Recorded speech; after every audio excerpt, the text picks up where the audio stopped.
ખેડૂતવાસના ટેકરી ચોક અને બેલડીમાની ધાર વિસ્તારમાં પોલીસ કાફલાએ વીજ તંત્રને સાથે રાખી ગેરકાયદે વીજ કનેક્શન કટ કરી દંડનીય બિલો આપવાની કાર્યવાહી હાથ ધરી હતી. છેલ્લા થોડા સમયથી ખેડૂતવાસ વિસ્તારમાં આવારા તત્વોનો આતંક વધતા જેને ડામવા પોલીસ તંત્ર દ્વારા આજે વીજ તંત્રને સાથે રાખી ગેરકાયદે વીજ જોડાણોને રદ કરવાની કાર્યવાહી હાથ ધરાઈ હતી.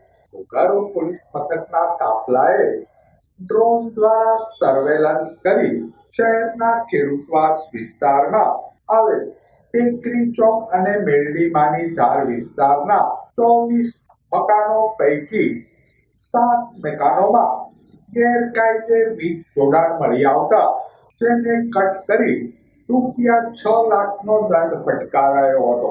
તો કામગીરીમાં 2 પીઆઈ, 5 પીએસઆઈ, 40થી વધુ પોલીસ જવાનો જોડાયા હતા.